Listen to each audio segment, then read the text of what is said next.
Bonjour à tous. Dans cette deuxième vidéo, nous allons dessiner un motif et écrire un texte avec notre robot KUKA. Nous verrons donc comment sélectionner plusieurs courbes, ainsi que choisir et paramétrer un outil personnalisé. Pour commencer, j'ai donc ouvert mon espace de travail Rhino. Il faut dans un premier temps avoir modélisé notre outil en 3D. Ici, j'ai un crayon sur son socle que j'ai précédemment dessiné. Celui-ci est en maillage. Si vous avez un dessin et que vous souhaitez le transformer en maillage, il vous suffit d'aller dans cet onglet maillage et de sélectionner à partir d'un objet NURBS.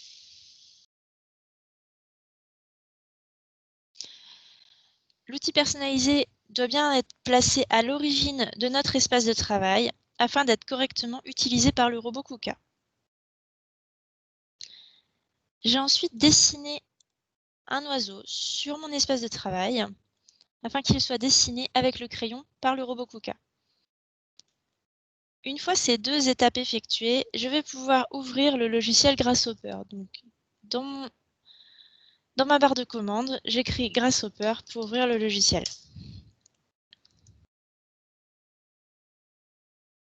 Je vais commencer comme dans la vidéo précédente par appeler la capsule Curve. Celle-ci apparaît en orange, ça veut dire qu'elle n'est pas encore reliée avec mon dessin Rhino.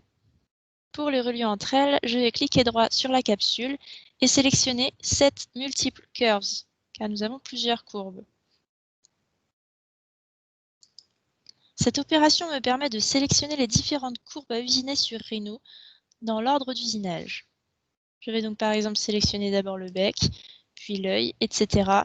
jusqu'à avoir sélectionné chacune des courbes de mon dessin. Pour finir, je clique sur Entrée. On voit maintenant que la capsule est passée en gris. Ça veut dire qu'elle est correctement reliée à Rhino. Je vais à présent appeler la capsule Curve to Polyline afin de transformer mes courbes en polylignes. Donc je fais un double clic sur l'espace de travail et j'appelle la fonction Curve to Polyline. Je relie les deux capsules entre elles. Si je zoome sur mon dessin dans Rhino, je vois que mes polylignes ne suivent pas du tout mon dessin d'origine. Elles sont bien plus saccadées. Je vais donc jouer un petit peu sur l'onglet Tolérance pour améliorer la fluidité des polylignes. Je vais donc faire un number slider. En double-cliquant, je peux appeler directement un slider qui va de 0 à 1. Ça devrait suffire. Je les relie à la tolérance.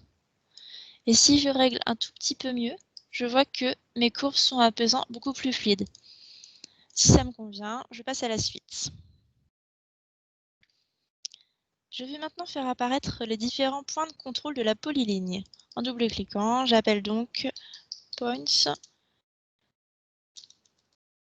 Control Points. Et je relie les capsules entre elles toujours. Je vois apparaître mes points de contrôle. Je veux maintenant définir mes plans d'usinage en X et en Y. J'appelle donc X, Y plane et je relie. On voit que mes points de contrôle se sont transformés en plans d'usinage. Nous allons dès à présent rentrer dans la partie paramétrique du robot KUKA. Pour ce faire, je vais aller dans l'onglet KUKA PRC, KUKA PRC Core, ici, et sélectionner un mouvement linéaire, KUKA PRC Linear Movement.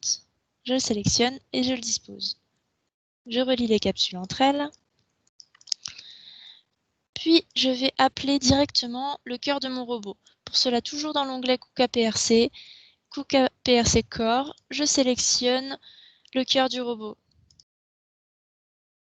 Je peux directement relier les deux icônes commandes entre elles, ici.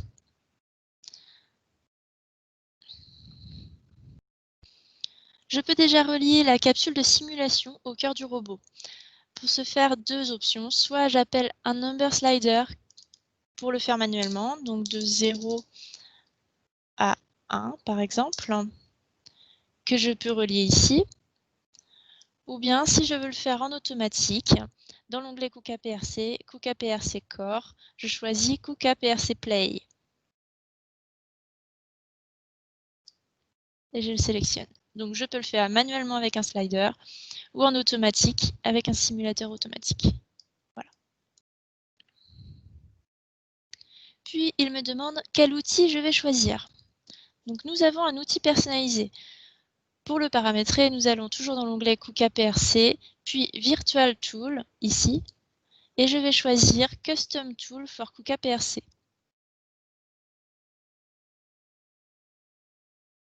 Que je relie à l'outil ici. Il me demande maintenant quelle est la géométrie associée à cet outil personnalisé. J'ai donc mon outil ici qui est représenté en maillage. Je vais donc appeler la commande maillage ici, en anglais mesh. Et je sélectionne. On voit que toute ma suite de capsules est en orange. Ça veut dire qu'elle n'est pas reliée avec Rhino. Pour le relier, je vais cliquer droit sur la capsule mesh et lui dire Set on mesh. Puis je sélectionne mon outil.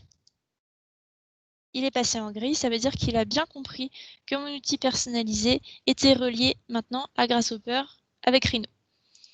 Ici, c'est toujours en orange parce qu'il attend des indications paramétriques pour savoir quelles sont les coordonnées de mon nouvel outil.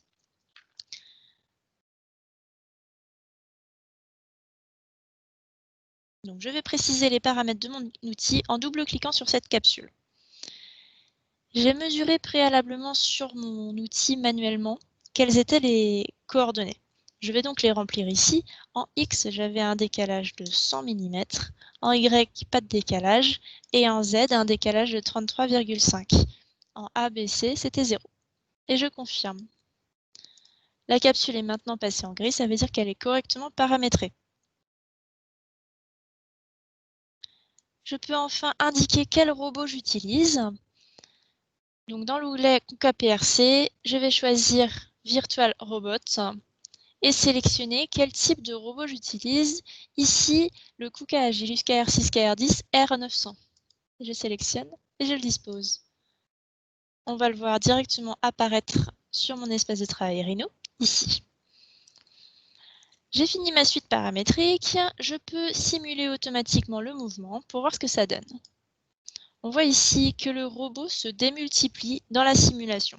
Pour éviter cela, je vais cliquer droit sur Commande dans le cœur de mon robot et je sélectionne Flatten, qui regroupe tous les mouvements de mon robot. Voici. Si je recommence ma simulation, on voit maintenant que le bras est unique. Je peux recommencer pour bien visualiser les mouvements. On voit qu'il suit bien mes traits et que le crayon est correctement placé. Très bien. La suite paramétrique est finie pour le dessin de l'oiseau. Je veux maintenant changer de dessin et écrire un texte. J'ai dessiné un texte dans le calque dessin 2. Je le fais apparaître ici. On voit KUKA apparaître. Et je vais effacer le calque dessin en sélectionnant la petite ampoule. Maintenant, je souhaite que le robot change de dessin pour écrire le texte. Je vais donc retourner au tout début de ma suite paramétrique et cliquer droit sur la capsule Curve. Je vais sélectionner Set Multiple Curves et on veut sélectionner lettres de KUKA. Toujours dans l'ordre d'usinage. Et je sélectionne sur Entrée.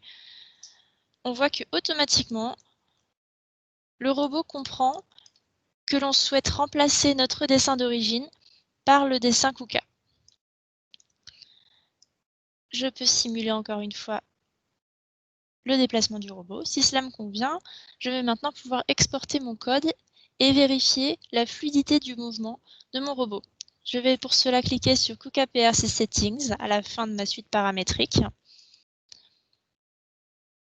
Je vais ici pouvoir aller dans l'onglet Analysis et vérifier qu'il n'y a pas de collision. Si il n'y a pas de collision détectée, je retourne dans Settings. Je peux renommer mon projet et l'exporter sur mon bureau. Une fois que j'ai exporté le code et vérifié ma simulation, je fais Apply, puis Exit, et j'ai terminé avec ma programmation du robot pour dessiner un oiseau et un texte avec un outil personnalisé. Nous avons fini cet exercice. Je vous retrouve dans une prochaine vidéo. À très bientôt.